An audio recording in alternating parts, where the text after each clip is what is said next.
এক প্লেটে যদি মুরগার মাংস থাকে মাজারে পড়া, আরেক প্লেটে যদি আপনার শুয়ারের মাংস থাকে, তো জান বাঁচার জন্য খেতে হলে শুয়ারের মাংস খাওয়া যাবে, এটা ফোকাহা বলেছেন। মাজারে পড়া মুরগার মাংস খাওয়া যাবে না। ওই ফোকাহাটার নাম হলো শাওকাত জোলহা। যে ফোকাহায়ে কেরাম বলেছেন, ওই ফোকাহা হচ্ছে শাওকাত জোলহা। আর বাপের ঘরের ফতোয়া, এটা কোনো কিতাবের ফতোয়া নয়। আর আমি চ্যালেঞ্জ করছি, বেটা দেখাক কোন ফোকাহা বলেছেন, ওকে 5 লক্ষ টাকা পুরস্কার দেবো যদি একটা কিতাবের মধ্যে দেখাতে পারে। এটা কোনো ইসলামের ফতোয়া নয়। ওর বাপের বাড়িতে তৈরি হয়েছে, আব্বার পকেট থেকে বের করে নিয়ে এসে ফতোয়া দিয়ে দিয়েছে। একটা প্লেটে শুয়োরের মাংস, একটা প্লেটে কিসের মাংস বললাম? শুয়োরের। আর একটা প্লেটে ওই মাজারের পড়া মুরগির মাংস আছে। জান বাঁচানোর জন্য আপনি খেতে পাবেন হারাম জিনিস। তো উলামারা মতামত দিচ্ছে, মুহাদ্দিসিনরা, ফাকিরা, যে দুটো প্লেটে, একটা প্লেটে যদি শুয়োরের মাংস থাকে আর একটা প্লেটে যদি মুরগির মাংস থাকে, ওই মাজারে পড়া মুরগি, ওই মুরগিটা খাওয়ার থেকে শুয়োরের মাংস 2 পিস খাওয়া অনেক উত্তম। আমার হাতে একটি কিতাব, এই কিতাবটির নাম হচ্ছে তাফসিরাতে আহমদিয়া। এই কিতাবটি ছাপা হয়েছে দেওবন্দ থেকে। এই কিতাব পুরাতন ছাপও আছে, নতুন ছাপ। এটা হচ্ছে পুরাতন ছাপ, আমার হাতে আছে। দেওবন্দ থেকে ছাপা হয়েছে। লেখকের নাম হচ্ছে ইমাম মোল্লা জীওয়ান রহমাতুল্লাহ আলাইহি। জিনার কিতাব পড়ে ওই পোল্ট্রি মুরগির বাপ শাওকাত মৌলভী হয়েছে। জিনার লেখা কিতাব নুরুল আনোয়ার দেওবন্দ মাদ্রাসায় পড়া হয়, নাদুয়া মাদ্রাসায় পড়া হয়, সাহারানপুরে পড়া হয়। শাওকাত জোলহার মাদ্রাসায় যদি ফাজিলাত অবধি হয়, ওর মাদ্রাসাতেও পড়ানো হয়। ওর বাপ ইনার লেখা কিতাব পড়ে মৌলভী হয়েছেন ইমাম মোল্লা জীওয়ান রহমাতুল্লাহ আলাইহি। এই কিতাবের বিশ্ববিখ্যাত ইমাম যত মৌলভী দেখছেন সবাই ইনার কিতাব পড়েছেন। এই কিতাবের 46 নাম্বার পৃষ্ঠার মধ্যে লিখছে, মুসলমান আল্লাহর নেক ওলি বান্দাদের মহব্বতে তাদের দরবারে নাজরানা স্বরূপ ইসালে সওয়াবকে কেন্দ্র করে যারা খাসি নিয়ে যায়, মুরগা নিয়ে যায়, জবাই আল্লাহর নামে করে, তিনি বলছেন হালালুন তাইয়্যিবুন, এটা হালাল এবং পবিত্র। জোরে বলেন সুবহানাল্লাহ। হালাল এবং পবিত্র ইনি বলছেন। আমি ওই হারামখোরকে বলবো, সুয়ার চাইতে যদি বেশি হারাম হয়, যেই ব্যক্তি হারামকে হালাল বলবে ওই ব্যক্তি কাফির। তো তুমি যদি তোমার ফতোয়ায় হক থাকো আর বাপের বেটা থাকো, মুনাফিকের বাচ্চা না থাকো, তাহলে ইমাম মোল্লা জীবনের উপরে কাফিরের ফতোয়া লাগাও। লাগাবে না বাবা, জানে যে ইনি আমাদের বাপেরও বাপ। কথা বুঝতে পেরেছেন? সকলের গ্রহণযোগ্য মুহাদ্দিস ফুকাহা, ইনাদের হুকুম আল্লাহ কোরআন পাকে মানতে বলেছেন, উলিল আমরে মিনকুম, হক্কানি ফকিদের হুকুম মানো। জোরে বলতে হবে সুবহানাল্লাহ। এবার চলে আসেন বাবা, আপনাদেরকে আরেকটি দেখাচ্ছি যে এরা কি খায়। মাজারের হালাল জিনিসকে তো সুয়ার চাইতে হারাম বানিয়ে দিল। আরেকটা এখানে আপনাকে পয়েন্ট বলে দিই। আচ্ছা বলেন তো বাবা, আল্লাহ যেটাকে হারাম বলেছে সেটা বড় হারাম, না মৌলভী যেটাকে হারাম বলবে সেটা বড় হারাম? আল্লাহ যেটাকে হারাম বলবেন, আল্লাহর চাইতে বড় হারাম কিছু হতে পারে না। আর এ বেটা বলছে আল্লাহ শুয়ারকে হারাম করেছেন, মাজারে মুরগাকে বেটা নিজে হারাম বললো, আর বলছে শুয়ার চাইতে বেশি হারাম, মানে আল্লাহর চাইতে আমি বেশি বড় হারাম বানাচ্ছি। দেখ, নাউজুবিল্লাহ বলে। তো তার ফতোয়া অনুযায়ী তো সেই তো নিজে শিরিক করলো, তাদের কায়দা অনুযায়ী, রুলস অনুযায়ী সে তো নিজেই শিরিক করলো। আর যে নিজে শিরিক করে মানুষের উপরে শিরকের অপবাদ দেয়, এরকম মুনাফিক থেকে সাবধান থাকতে হবে। আমি দলিল দিয়ে দিলাম, তাফসিরাতে আহমদিয়া দেওবন্দের ছাপ 46 নাম্বার পৃষ্ঠা। আল্লাহ ওয়ালাদের মাজারে যে খাসি নিয়ে যায়, জবাই আল্লাহর নামে করে, ওটা খাওয়া হালাল এবং জায়েজ। জোরে বলেন সুবহানাল্লাহ। আর ওকে কিয়ামত পর্যন্ত চ্যালেঞ্জ দিলাম, একটা ফোকাহা যদি দেখিয়ে দেয়, হারাম তো দূরে থাক, নাজায়েজ তো দূরে থাক, শুধু নিষেধ যদি দেখিয়ে দেয়, তাকে 5 লক্ষ টাকা পুরস্কার দেব। বাপের বেটা থাকলে দেখাক, মরে কবরে চলে যাবে, কিন্তু দেখানোর ক্ষমতা হবে না। এবার তারা কি খায় দেখেন, এই দেখেন কিতাব, কিতাবটির নাম হচ্ছে ফাতাওয়া রশিদিয়া। দেওবন্দি দলের প্রতিষ্ঠাতা রশিদ আহমদ গাঙ্গুহি, তবলিগি জামাতের প্রতিষ্ঠাতা ইলিয়াস কান্দেওয়ালির পীর ও মুর্শিদ কি লিখছেন দেখেন। ওরা খায় কি, একটু লক্ষ্য করে শুনেন। মাজারের হালাল জিনিসকে তো হারাম বললো, এ বেটা খায় কি একটু দেখেন। এই কিতাবের পৃষ্ঠা নাম্বার 488 নাম্বার পৃষ্ঠার মধ্যে কি লিখছেন একটু দেখেন। হ্যাঁ, 488 নাম্বার পৃষ্ঠায় শাওকাত মৌলভীর বাপেরও বাপ, আর বাবারও লিখছেন কি দেখেন। এই কিতাবের মধ্যে লিখছেন, সওয়াল हिंदुओं के त्योहार होली या दिवाली में अपने उस्ताद या हाकिम या नौकर को खेले या पूरी या और कुछ खाना बतौर तोहफा भेजते हैं। इन चीजों का लेना और खाना मुसलमान हाकिम या नौकर मुसलमान को दुरुस्त है या नहीं? মানে লিখছে হিন্দু ভাইদের দিওয়ালি হোলি এগুলো যে পূজা হয় না, ওই যে পূজাতে যে পরাঠা টারাঠা যে পূজা করা হয়, প্রসাদ টারসাদ এইগুলো এবং আরো অন্যান্য কিছু, মানে যে কালী বলে পাঁঠা জবাই করা হয়, এই পাঁঠার মাংস যদি পাঠায় তো খাওয়াটা ঠিক না ভুল? তো জবাব দিচ্ছে যখন জবাব দুরুস্ত হে, খাওয়াটাও সঠিক। আল্লাহর কসম দেখলেন, আপনি কিতাব নিয়ে যান, আর যদি বলে মিথ্যা বলছি এখানে ডেট করবেন, ইনশাআল্লাহ আসবো। পাঁঠা খাওয়া যায়, মন্দিরের প্রসাদ খাওয়া যায়, যেটা হারাম কালীর নামে জবাই করা হয়। হিন্দু ভাইরা খাচ্ছে, ওনাদের ধর্ম ওরা করবে, আমাদের ধর্ম আমরা করবো নাকি? আমরা দ্বন্দ্ব চাই না। যেটাকে ফোকাহায়ে কেরাম হালাল বলেছেন, দলিলে যেটা হালাল প্রমাণিত সেটাকে সোয়ার চাইতে হারাম বলে দিল, যেটা আল্লাহর নাম নিয়ে জবাই করা হয়। কিন্তু যেটা ইয়া কালী বলে পাঁঠা জবাই করা হয়, এই পোল্ট্রি মুরগির বাপ বলছে ওই পাঁঠার মাংস খাওয়া যায়। মন্দিরের প্রসাদ খাওয়া যায়, দিওয়ালি হোলিতে যে পুরি তৈরি করা হয়, আরো কিছু তৈরি করা হয় পূজোর জন্য, সেইগুলো খাওয়া যায়। তো চিন্তা করেন, এদেরকে মূর্তির সাথে তো মোহাব্বত আছে, কিন্তু আল্লাহ ওলিদের সাথে কত দুশমনি আছে। আর আল্লাহ ওলিদের সাথে যাদের দুশমনি, তাদের উপরে শরীয়তের কি ফতোয়া জানেন? আল্লাহ তাবারাক ওয়া তাআলা বলছেন, মান আদালি ওয়ালিয়ান, যেই ব্যক্তি আমার ওলির সাথে দুশমনি করলো, ফাকাদ আযানতুহু বিল হারব, আমি আল্লাহ তার সাথে যুদ্ধ ঘোষণা করলাম। এটা হচ্ছে বুখারী শরীফের হাদিস। ওলির দুশমন সেই ব্যক্তি আল্লাহর দুশমন। তবে একটাই কথা বলবো, ওই পোল্ট্রি মুরগিকে আর শাওকাত জুলহাকে যে তোমরা বাপ বাটা পাঁঠার মাংস খাও, আমরা ওলিদের দরবারে যে আল্লাহর নাম নিয়ে হালাল জবাই করা হয় সেটা খাবো না, কি বলেন? আমার হাতে কিতাব দেখছেন, তাজকিরাতুল খলিল, দেওবন্দীদের বড় মৌলভী আশিক এলাহি মির্ঠি এই কিতাবটি লিখছেন। এই কিতাবের মধ্যে কি লিখছেন? এই কিতাবটির মধ্যে লিখছে জাকারিয়া বুক ডেপো, ভিওয়ান্ডি থানা, মহারাষ্ট্র, বোম্বে থেকে ছাপা হয়েছে জাকারিয়া বুক ডেপো। এই কিতাবে ওই শাওকাত জোলার বেটার বড় বাপ কি লিখছে? এই কিতাবের 96 নম্বর পৃষ্ঠা। কি কি খায় দেখেন, শুধু মন্দিরের পাঁঠা নয়, আরো কি কি খায় দেখেন। এই কিতাবটির নাম তাজকিরাতুল খলিল, আশিক এলাহি মির্ঠি, দেওবন্দীদের বড় মৌলভী লিখছেন, মাওলানা জাকারিয়ার ব্যাপারে লিখছেন। জাকারিয়াটাকে বা ইজাফা হাওয়াসি, মাওলানা জাকারিয়াকে কিছু কিছু জিনিস ইজাফা করেছেন এবং হাসিয়া চড়ালছেন। যে জাকারিয়ার ফাজাইল আমল দিয়ে তবলিগি জামাত মানুষকে তবলিগ করে, বুঝতে পারছেন? কি লিখছেন দেখেন, লিখছেন হ্যাঁ, बी उम्मी की उम्र तवील हुई और उन्होंने नवासों की औलाद को भी देखा। आखिरी उम्र में बसरत और चलने फिरने से माजूर हो गई थी और मर्जुल मौत में 3 साल कामिल साहिबे फराश रहे, मगर न कल्बी व लिसानी जिक्रुल्लाह में फर्क आया और न सब्र व रजा पर कज़ा में कमी लाहिक हुई। जिस मरीज को 3 साल मर्ज इमसाल में इस तरह गुजरे कि करवट बदलना भी दुश्वार हो, उसके मुतालिक ये ख्याल बेमौका ना था कि बिस्तर की बदबू धोबी के यहाँ भी ना जाएगी, मगर देखने वालों ने देखा कि गुस्ल के लिए चारपाई से उतरने पर बोतड़े निकाले गए जो नीचे रख दिए जाते थे, तो उनमें बदबू की जगह खुशबू और ऐसी निराली महक फूटती थी कि एक दूसरे को सुहाता और हर मर्द औरत ताज्जुब करता था। चुनांचे बेगैर धुलवाए उसको तबर्रुक बनाकर रख लिया गया। তবলিগি জামাতের প্রতিষ্ঠাতা ইলিয়াস কান্দাওয়ালি সাহেবের নানি 3 বছর পর্যন্ত বিছানায় পড়েছিল, মার্জে ইমসাল কন্টিনিউ পায়খানা বের হতে থাকে 3 বছর পর্যন্ত। বিছানাতে কন্টিনিউ পায়খানা বের হতে থাকে 3 বছর পর যখন মরলো তো ধোবিকে ডাকা হলো, যারা আপনার গুটু সাফ করে তাদেরকে ডোমচামারকে ডাকা হলো। ডাকার পরে ওই যে আপনার নেকড়া টাকড়াকে বের করা হলো, বের করার পরে ধুইতে নিয়ে যাবে তো দেখছে ওখানে বাদবুর জায়গাতে খুশবু ছিল, বাদবুর জায়গাতে, গন্ধর জায়গাতে সেন্ট ছিল, খুশবু ছিল। তখন লোক এক অপরকে সুঙাতে আরম্ভ করলো যে সুঙো সুঙো, সব সুঙছে তো এতে কোনো বাদবু নাই, একবারে খুশবু।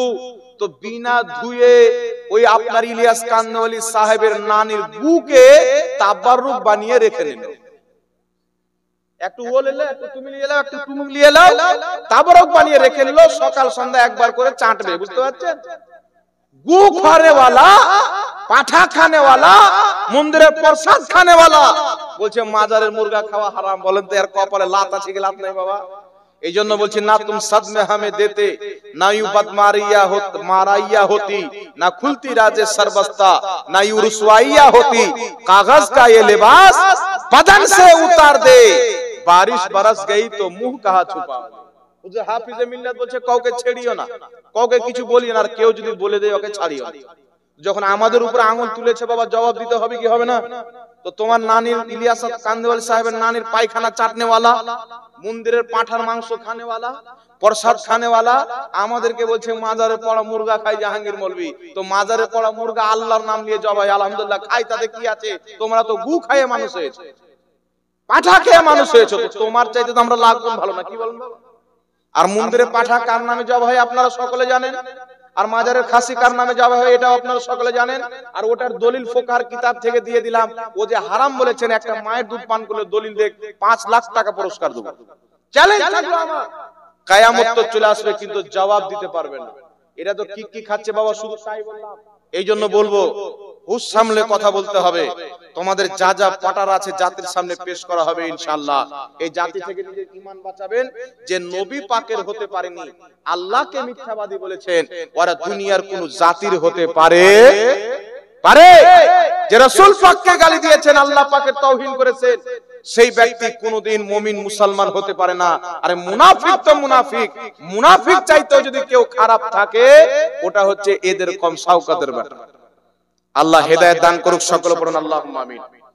আর একটা কথা বলি বাবা, জায়গা জায়গাতে গিয়ে মানুষকে বলছে যে বারেলভি মৌলবীরা, সুন্নি মৌলবীরা ওদের তালবিনকে দিয়ে আমাকে গালি দেওয়াচ্ছে, মা তুলে বোন তুলে। আমার মোবাইলে রেকর্ডিং আছে বাবা, রেকর্ডিং যদি এখানে শুনিয়ে দিই তো শোনানো জায়েজই হবে না।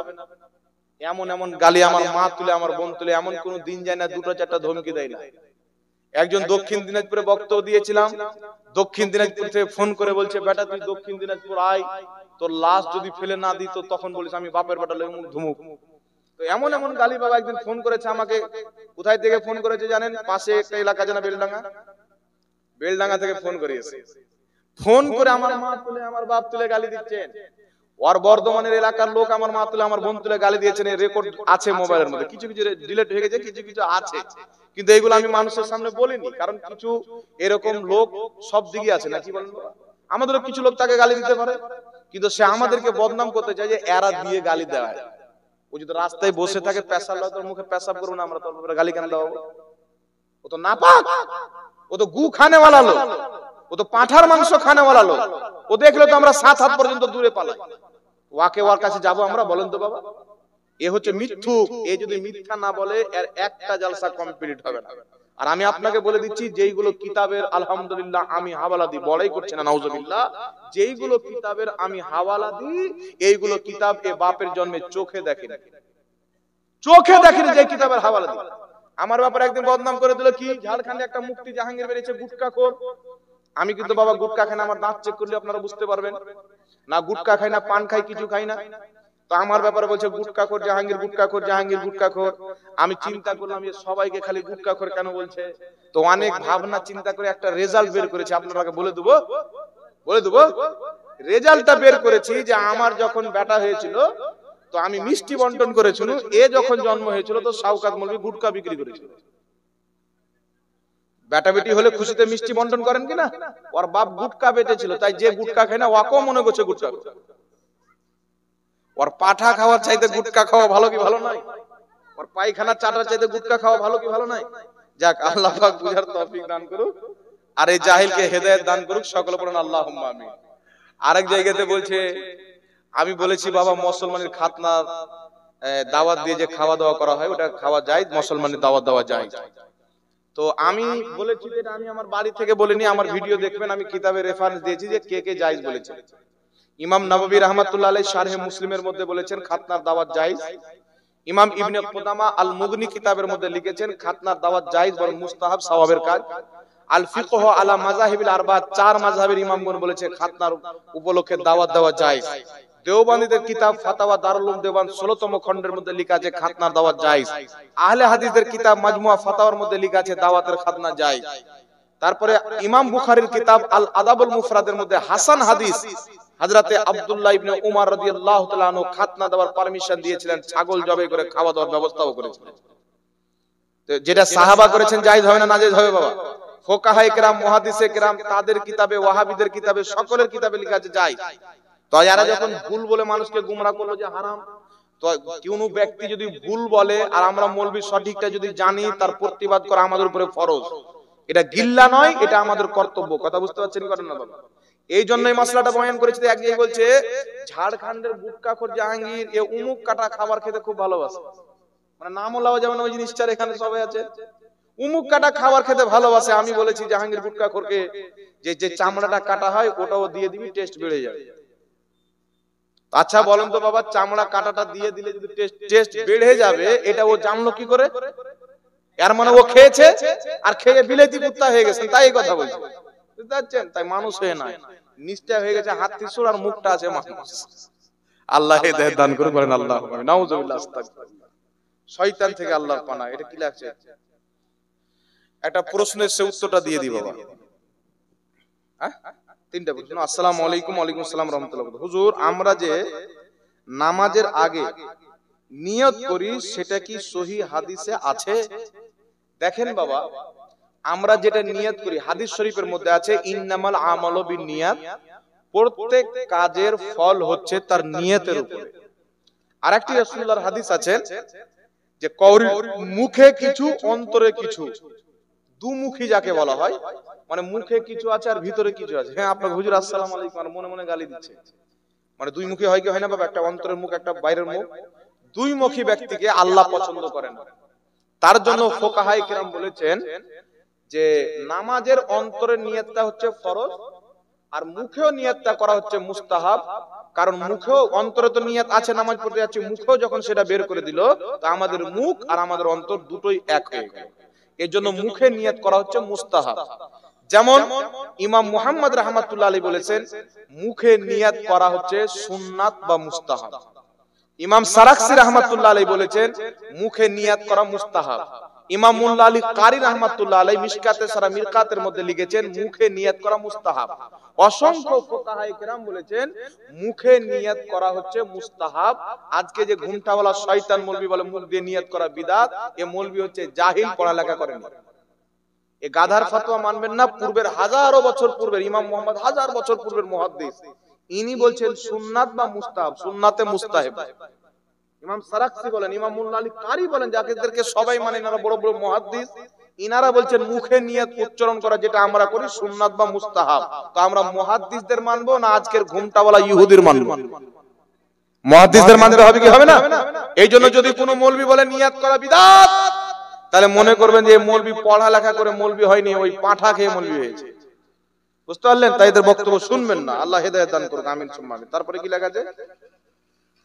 আমরা যে নামাজের পরে দোয়া করি সম্মিলিত ভাবে, সেটা কি সহিহ হাদিসে আছে? দেখেন বিরাদর ইসলাম, নবী পাক সাল্লাল্লাহু আলাইহি সাল্লামকে আল্লাহ হুকুম করেছেন ফাইদা ফারাগতা ফানসাব।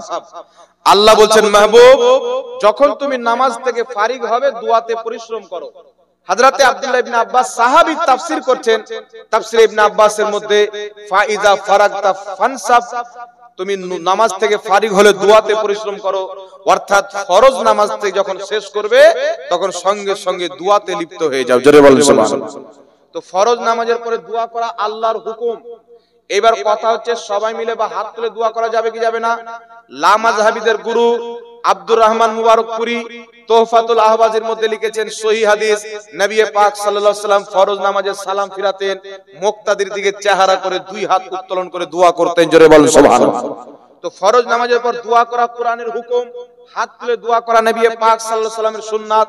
কিতাবুজ জুহাদের মধ্যে আরো অসংখ্য কিতাবের মধ্যে কয়েকটি হাদিস রয়েছে নবী পাক সালাম ফিরিয়ে মুক্তাদির দিকে চেহারা করে দুই হাত তুলে নামাজের পরে দোয়া করতেন। তাই নামাজ শেষে দুই হাত তুলে দোয়া করা নবী পাকের সুন্নাত। থাকলো সম্মিলিত দোয়া করা। একটি কথা মনে রাখবেন, রাসূল পাক বলেছেন মুজামুল কবির লিতাবরানী হাদিসের কিতাব, এই কিতাবের মধ্যে ইমাম তাবরানী হাদিস নিয়েছেন, যেই হাদিসটিকে ইমাম হাইসামি মাজমাউ যাওয়াইদের মধ্যে উল্লেখ করে সহিহ বলেছেন। রাসূল কায়নাত বলছেন যখনই মুসলমান দলবদ্ধভাবে সবাই মিলে হাত তুলে আল্লাহর কাছে দোয়া করে, একজন দোয়া করবে বাকি সবাই আমিন বলবে, আল্লাহর প্রতি ওয়াজিব হয়ে যায় তারা দোয়াতে যা চাইবে তা দেওয়া। জোরে বলেন সুবহানাল্লাহ। হাকিম আল মুস্তাদরাক আলা সাহিহাইনের মধ্যে হাদিস, রাসূল পাক বলছেন যেখানে মুসলমান দলবদ্ধভাবে হাত তুলে আল্লাহর কাছে দোয়া করে, একজন দোয়া করবে বাকি সবাই আমিন বলে, আল্লাহ তাদের দোয়া কারেন্টের মতন কবুল করে নেয়। রাসূল পাক বলছেন আমাকে আমিন দেওয়া হয়েছে, মুসা নবীকে আমিন দেওয়া হয়েছিল, মুসা নবী দোয়া করতেন, হারুন আলাইহিস সালাম আমিন বলতেন, অনুরূপ ভাবে আমার একজন উম্মত দোয়া করবে, বাকি সব যারা থাকবে আমিন আমিন বলবে, আল্লাহ তাদের দোয়া অবশ্যই কবুল করবে। জোরে বল সুবহানাল্লাহ। নবী বলছেন যেখানে মুসলমান দলবদ্ধভাবে দোয়া করবে, তো নামাজে মুসলমান দলবদ্ধ হয় কি হয় না, জানাজাতে দলবদ্ধ হয় কি হয় না, কাফন মাটি দেওয়ার সময় দলবদ্ধ হয় কি হয় না, জালসাতে দলবদ্ধ হয় কি হয় না। সুতরাং যেখানে মুসলমান একত্রিত হয় ওই প্রত্যেক জায়গাতে সম্মিলিত দোয়া করা নবীর হাদিস মোতাবেক। কেউ যদি বলে নামাজের পর করা যাবে না, জানাজার পরে করা যাবে না, নবীর আম হাদিসকে সে খাস করতে চাইলো, নবীর আম হাদিসকে খাস করা হচ্ছে বিদাত। যারা বলে ফরজ নামাজের পর দোয়া করা যাবে না তারা হলো বিদাতি, আর যারা দোয়া করে তারা হলো সুন্নতি। সুবহানাল্লাহ। আরেকটা হাদিস আপনাকে শুনিয়ে দিই, লা মাযহাবিদের গুরু ইবনে তাইমিয়ার ছাত্র ইমাম ইবনে কাসির নিজের কিতাব আল বিদায়া ওয়ান নিহার মধ্যে সহিহ সনদে হাদিস নিয়ে এসেছেন। ইমাম তাবারি রাহমাতুল্লাহ আলাইহি তারিখে তাবারির মধ্যে হাদিসটিকে উল্লেখ করেছেন। হযরতে আলা বিন হাজরামি রাদিয়াল্লাহু তাআলা আনহু, যিনাকে নবী পাক সাহাবায়ে কেরামের সরদার বানিয়ে জিদ্দে পাঠিয়েছিলেন, জিদ্দ থেকে ফেরার পথে একটি জায়গাতে রাত্রি হয়ে গেল, তিনারা ঘুমিয়ে পড়লেন। ফজরের টাইমে নামাজের টাইমে উঠে দেখছেন তিনারা যে সাওয়ারিতে গিয়েছেন একটাও সাওয়ারি নাই, সব কোথায় হারিয়ে গেছেন। আজান হলো, ফজরের নামাজ পড়লেন, আলা বিন হাজরামি ইমাম হলেন, বাকি সমস্ত সাহাবা মুক্তাদি হলেন, নামাজ পড়লেন, নামাজ পড়ে সালাম ফিরালেন। সালাম ফিরানোর পর হযরতে আলা বিন হাজরামি নিজের দুইখানা হাতকে উত্তোলন করে দোয়া আরম্ভ করলেন। পিছনে যত সাহাবী মুক্তাদি ছিলেন তারা যখন দেখছেন যে আমাদের ইমাম আলা বিন হাজরামি দোয়া চালু করেছেন, সবাই হাত তুলে আমিন আমিন বলতে লাগলেন। আলা বিন হাজরামি দোয়া করছেন, প্রত্যেক সাহাবা আমিন আমিন বলছেন। এত লম্বা দোয়া করলেন, সূর্য বেরিয়ে চলে আসলো। তিনাদের হাওয়া হারানো সাওয়ারিগুলি আল্লাহ পাক দোয়া কবুল করে ফিরিয়ে দিল। জোরে বল সুবহানাল্লাহ। তো ফরজ নামাজের পর ইমাম সাহেব দোয়া করবে, বাকি সমস্ত মুক্তাদি আমিন বলবে। এটা হযরতে আলা বিন হাজরামি সহ প্রত্যেক শত শত সাহাবীর সুন্নাত। একে যারা বিদাতি বলবে ওদের 14 গোষ্ঠী বিদাতি, জাহান্নামের কুকুর দেখতে হলে ওই মৌলবীকে দেখলে। সাহাবার কর্মকে যারা বিদাত বলবে, আর নবী বলেছেন যেখানে মুসলমান সম্মিলিতভাবে দোয়া করবে আল্লাহ কারেন্টের মতন কবুল করবে। তাহলে সম্মিলিত দোয়া থেকে কোনো মৌলবী যদি বাধা দেয়, বলে এই ফরজ নামাজের পর করতে হবে, কোথায় আছে? তো নবী বলেছেন ফরজ নামাজের পর বাদ দিয়ে করবে, কোথায় আছে? কথা বুঝতে পারলেন বাবা? নবী বলছেন যেখানে মুসলমান দলবদ্ধভাবে দোয়া করবে, একজন দোয়া করে বাকি সবাই আমিন বলবে, সবাই হাত তুলে, তাদের দোয়া অবশ্যই আল্লাহ কবুল করবে। তো আমরা ফরজ নামাজের পর করি। কেউ যদি বলেন নবী তো করতে বলেছেন সম্মিলিত দোয়া, ঠিক আছে, কিন্তু ফরজ নামাজের পরে করো, কোথায় আছে? তো নবী বলেছেন ফরজ নামাজের পরে করিও না, কোথায় আছে? নবী আম হুকুম করেছেন, নির্দিষ্ট করেননি, কোন সময়, কোন জায়গা, কোন কালের সাথে নির্দিষ্ট করেননি। সুতরাং প্রত্যেক ওই পবিত্র জায়গা যেখানে মুসলমান একত্রিত হয়, সম্মিলিত দোয়া করলে নবীর হুকুম পালন করা হলো। আর যারা বিদাত বলে তারা শয়তানের হুকুম পালন করলো। শয়তানের, এটা ওদের বাবার ঘরের ফতোয়া। আর সাহাবা ফরজ নামাজের পর হাত তুলে দোয়া করেছেন। এখন বলবে হুজুর সাহাবা তো এক ওয়াক্তের নামাজের পর করেছেন ফরজের, আপনারা 5 ওয়াক্ত কেন করেন? তো সাহাবা এক ওয়াক্ত নামাজের পরে সম্মিলিতভাবে দোয়া করেছেন, ইমাম দোয়া করেছেন, মুক্তাদি সব আমিন বলেছেন। 5 ওয়াক্ত নামাজের পর সম্মিলিত দোয়া করার দলিল হয়ে গেল, জায়েজ হয়ে গেল। জায়েজ হওয়ার জন্য সাহাবায়ে কেরামের একবার করা যথেষ্ট। কথা বুঝছেন বাবা? যেমন আমাদের নবী জীবনে একবার হজ করেছেন, তো দুবার হজ করা কি নাজায়েজ আছে? জোরে বলেন, নাজায়েজ আছে?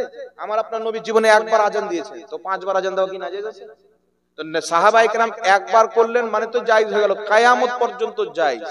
কোন মায়ের লাল অবৈধ প্রমাণ করতে পারবে না।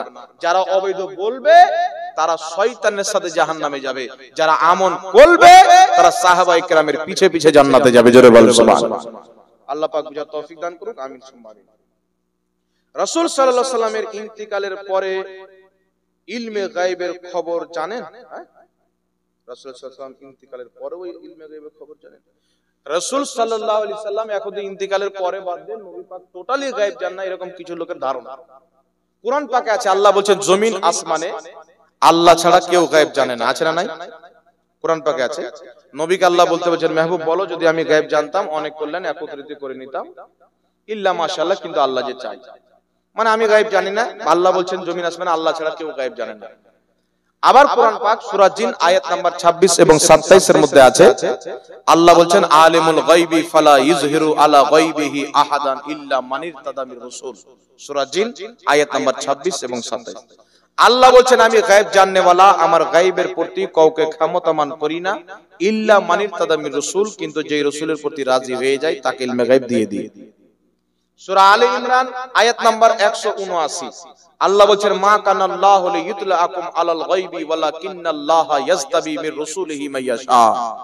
আল্লাহ বলেন হে সর্বসাধারণ, তোমরা কি এটা মনে করো আমি আল্লাহ যাকে তাকে ইলমে গায়েব দিয়ে দেব? না, আমি আল্লাহ বেছে নিই আমার রাসূলগণের মধ্যে যেই রাসূলকে চাই তাকে ইলমে গায়েব দিয়ে দিই। জোরে বলেন সুবহানাল্লাহ।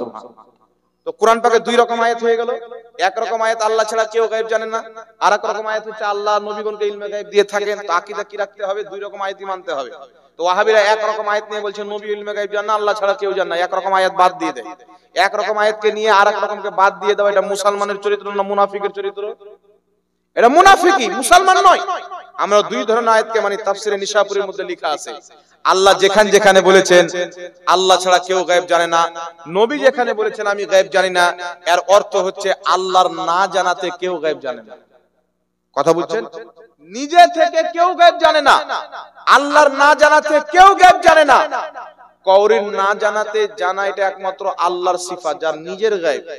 আর যেখানে আছে নবীগণ গায়েব জানে, আমরা যেটা মানি ওটা আল্লাহর জানাতে মানে, যেটা কোরআন পাক সূরা জিন আয়াত নাম্বার 26 এবং 27, সূরা আলে ইমরান আয়াত নাম্বার 179 এর মধ্যে আল্লাহ নিজেই বলে দিয়েছেন আমি আমার নবীকে গায়েব দিই। জোরে বলেন সুবহানাল্লাহ। এইজন্য কোরআন পাক আছে ওমা হুয়া আলাল গায়বি বিদানিন, আমার নবী গায়েবের খবর দিতে কৃপণতা করেন না। আচ্ছা বলেন তো বাবা, আমি যদি বলি আপনার দান দিতে কৃপণতা করেন না, তো টাকা আছে তবেই তো দান দেন, নাকি বলেন বাবা? কথা বলে, টাকা আছে তবেই তো দান দিবেন। তো নবী গায়েবের কথা বলতে কৃপণতা করেন না, গায়েব নবীর কাছে আছে তবেই তো কৃপণতা করেন না, না থাকলে কোথায় থেকে দান করবেন নবী? তো নবী পাক গায়েব জানেন। তারপরে কোরআন পাক আছে ওয়াল্লামনাহু মিন লাদুন্না ইলমা, আল্লাহ পাক বলছেন আমি খিজর আলাইহিস সালামকে ইলমে লাদুন্নি দিয়েছি। এই ইলমে লাদুন্নি কি? তাফসীরে বাইজাবির মধ্যে ইমাম বাইজাবি তাফসীর করছেন যে আল্লাহ যে ইলমে লাদুন্নির কথা বলেছেন, যেটা মুসা আলাইহিস সালাম খিজর আলাইহিস সালামের কাছে শিক্ষা নিতে গেছিলেন, ওটা হচ্ছে ইলমে গায়েব। আল্লাহ খিজর আলাইহিস সালামকে ইলমে গায়েব দিয়েছিলেন। জোরে বলতে হবে সুবহানাল্লাহ। ইমাম কাসতালানী রাহমাতুল্লাহ আলাইহি শারহে বুখারী মাওয়াহিবুল লাদুনিয়ার মধ্যে লিখছেন প্রত্যেক সাহাবার আকীদা ছিল নবী ইলমে গায়েব জানে। সাহাবায়ে কেরাম হুকুম দিতেন, ফতোয়া লাগাতেন যে নবীগণ ইলমে গায়েব জানে, সুতরাং আল্লাহর জানাতে নবী ইলমে গায়েব জানে। কেউ যদি এটা অস্বীকার করে ওই ব্যক্তি কাফির ও মুরতাদ। আল্লাহর জানাতে নবী ইলমে গায়েব জানে, এটা কেউ যদি না মানে ও মুসলমান না, ও কাফির। কোরআনকে অস্বীকার করা হবে, আর কোরআনকে অস্বীকারকারী মুসলমান থাকে না, কাফির হয়ে যায়। সুতরাং আকীদা রাখতে হবে আল্লাহর জানাতে নবী গায়েব জানে। জোরে বলেন সুবহানাল্লাহ। নবী পাক সাল্লাল্লাহু আলাইহি ওয়াসাল্লাম ইন্তিকালের পর নবী পাক সাল্লাল্লাহু তাআলা আলাইহি ওয়া আলিহি ওয়াসাল্লাম ইন্তিকালের পরেও নিজের উম্মতের খবর রাখেন। একটা হাদিস শুনিয়ে দি বাবা, যেহেতু চিঠিতে ইন্তিকালের পরে শব্দটাও ছিল। মাজমাউ জাওয়াইদের মধ্যে হাদিস ইমাম হাইসামি লিখেছেন, তিনি নিজে সহিহ বলেছেন। নবী পাক বলেন ইন্নী হায়াতি খায়রুল লাকুম ওয়া মামাতি খায়রুল লাকুম, নিশ্চয়ই আমার ইন্তিকাল, আমার বেঁচে থাকা দুটোই তোমাদের জন্য উত্তম। কারণ আমার ইন্তিকালের পর তোমাদের আমল সমূহ আল্লাহ আমাকে দেখাবেন, জানাবেন, আমি কবর থেকে জানতে পারবো। তোমাদের ভালো আমল দেখবো, তখন আল্লাহ পাকের শুকরিয়া দেখবো, আল্লাহ আমার উম্মতকে ভালো আমল করার তৌফিক দান করেছেন। আর তোমাদের যখন খারাপ আমল দেখবো, তখন আল্লাহর কাছে আমি তোমাদের হয়ে তোমাদের খারাপ আমলের গুনাহের ক্ষমা চাইবো। জোরে বলেন সুবহানাল্লাহ। তাহলে কি বুঝা গেল? নবী ইন্তিকালের পরেও আমাদের ব্যাপারে ইলম রাখেন, জ্ঞান রাখেন। নবী পাক আমাদের আমল কর্ম সমূহের খবর আল্লাহ আমাদের নবীকে দেন। জোরে বলেন সুবহানাল্লাহ। আরেকটা প্রশ্ন হলো যে মক্কা মদিনাতে কিয়াম হয় না, তো আমরা কেন এখানে কিয়াম করব? একটা কথা মনে রাখবেন বাবা, মক্কা মদিনায় আরবে যদি কিয়াম না হয়, যদি আমরা না করি, তাহলে আরবে যেটা হচ্ছে সেটা করতে হবে, নাকি বলেন? দেখবেন একটা কলকাতায় ভেড়া বেরিয়েছে, যে বলছে যে মক্কাতে নবী জন্ম নিলেন, মদিনাতে ইন্তিকাল করলেন। মক্কা মদিনাতে কোনো খোঁজ খবর নাই। মিলাদুন নবীর বাঙালিরা মাতাল হয়ে গেল পাকিস্তান আর বাংলাদেশে। তবে এটা মক্কা মদিনাতে চলে যাও। মক্কা মদিনার রাজধানী হচ্ছে রিয়াজ। রিয়াজের মাটিতে সিনেমা হল যখন উদ্বোধন করা হলো, ভারতের নায়ক নায়িকা সালমান খান, শিল্পা শেট্টিকে নিয়ে গিয়ে সারা রাত্রি ড্যান্স করানো হলো। তো তুমি ড্যান্স করো, নাকি বলেন? যেটা আরবে হচ্ছে ওটা করবো, যেটা হচ্ছে না করবো না। তো আরবে তো ওটা হয়েছে, ডান্স করা, তো তুমি ডান্স করো। তো এগুলো জাহিলদের প্রশ্ন বাবা। মক্কা মদিনাতে আজ থেকে এখন পর্যন্ত কিয়াম হয়। হাজি এখানে বসে আছেন, ইনি উমরা করতে গেছিলেন না, ইনাকে জিজ্ঞাসা করেন, ইনি যখন মদিনা নবীর রওজাতে গিয়েছিলেন তো নবীকে সালামটা বসে দিয়েছিলেন না দাঁড়িয়ে? জিজ্ঞাসা করেন। প্রত্যেক হাজি যেই মৌলবি বলে নবীকে দাঁড়িয়ে সালাম দেওয়া যাবে না, ও বেটাও গিয়ে ওখানে দাঁড়িয়ে সালাম দেয়। ওখানে যদি বসে তো পাছা লাল করে দেবে মেরে পুলিশ, ডান্ডা নিয়ে ঘোরাঘুরি করে। তো সবচাইতে বেশি কিয়াম তো মদিনা নবীর রওজাতে হয়। কিয়াম মানে নবীকে দাঁড়িয়ে সালাম দেওয়া। তো নবীর রওজাতে তো গুদুর মুর্শিও গিয়ে সালাম দেয় দাঁড়িয়ে, যে মৌলবি বলে কিয়াম করা যাবে। কথা বুঝতে পারেন কি বলেন বাবা? এই জন্য এই জন্য কিছু বলেন, এই জন্য দলিল মক্কা মদিনা নয়, দলিল হচ্ছে মক্কা মদিনাওয়ালা মুহাম্মদ রাসূলুল্লাহ। কথা বুঝতে পেরেছেন? মুহাম্মদ রাসূলুল্লাহ সাল্লাল্লাহু আলাইহি ওয়াসাল্লামের শরীয়তে কিয়াম করা জায়েজ। আর অসংখ্য হাদিস দিয়ে দিয়েছি আপনাদেরকে, আরো অনেক দলিল দিয়ে দিয়েছি। দেওবন্দীদের কিতাব থেকেও দেখিয়েছি, মুহাদ্দিসদের কিতাব দেখিয়েছি, ফুকাহায়ে কেরামের কিতাব থেকে দেখিয়ে দিয়েছি কিয়াম করা জায়েজ। যারা করবে নেকি পাবে, কিয়াম যারা করবে না এদের মধ্যে অবশ্যই শয়তানের কিছু আলামত আছে। কারণ শয়তান আদমের সামনে ঝুঁকেনি, এরা বলছে আমরা উঠবো না। তো বাপ ঝুঁকেনি, বেটা উঠবে? আল্লাহ হেদায়েত দান করুক, সকল বলেন আল্লাহুম্মা আমিন। যাক, আমি আয়াতে কারিমা পাঠ করেছিলাম, আল্লাহকে ভয় করো, সত্যবাদীর সঙ্গী হয়ে যাও। এই জন্য বাবা আল্লাহ বলছেন লা তা'তাযিরু কাদ কাফারতুম বাদা ঈমানিকুম। কোন ব্যক্তি যদি ঈমান আনার পর নবী পাকের গুস্তাখি করে, তাওহীন করে, ওই ব্যক্তি কাফির হয়ে যাবে, আবার ইসলাম থেকে বেরিয়ে যাবে। তাই কেউ যদি মুসলমান হন, নবীর গুস্তাখ যারা, বেয়াদব যারা, এদেরকে তালাক দিতে হবে, নবীর গুস্তাখি থেকে বাঁচতে হবে, আল্লাহ রাসূলকে মহব্বত করে ঈমান নিয়ে থাকতে হবে। কেউ যদি ঈমান আনার পর নামাজ রোজা করার পর চুল পরিমাণে নবীর গুস্তাখি করে, ওই ব্যক্তি মুসলমান নয়। কথা বুঝছেন বাবা? ওই ব্যক্তি মুসলমান নয়। কেউ ঈমান আনার পর, মুসলমান হওয়ার পর রাসূল পাককে অপমান করলে মুসলমান থাকবে? এই জোরে বলেন, থাকবে? ইমাম কাজী আয়াজ বলছেন নবী পাকের চুলকে কেউ যদি অপমান করে চুলওয়া বলে দেয়, ও মুসলমান নয়। কেউ যদি নবীর জুতা মুবারককে অপমানের নজরে জুতুয়া বলে দেয়, ও মুসলমান নয়। তাহলে নবীর জুতার যদি এত সম্মান হয়, তাহলে নবী মুস্তাফার জাতের কত সম্মান হবে, হাস্তির কত সম্মান হবে। আল্লাহ পাক বুঝার তৌফিক দান করুক। আল্লাহ বলছেন, আল্লাহ তাবারাক ওয়া তাআলা বলছেন ওয়া তুআজ্জিরুহু ওয়া তুআক্কিরুহু, আমার নবীর খুব সম্মান করো, খুব তাজিম করো। তাই আমরা নবীর মহব্বতে না দেখে, সাহাবা দেখে দাঁড়াতেন, আমরা নবী পাককে না দেখে দাঁড়িয়ে সালাতু সালাম পাঠ করেন। ইয়া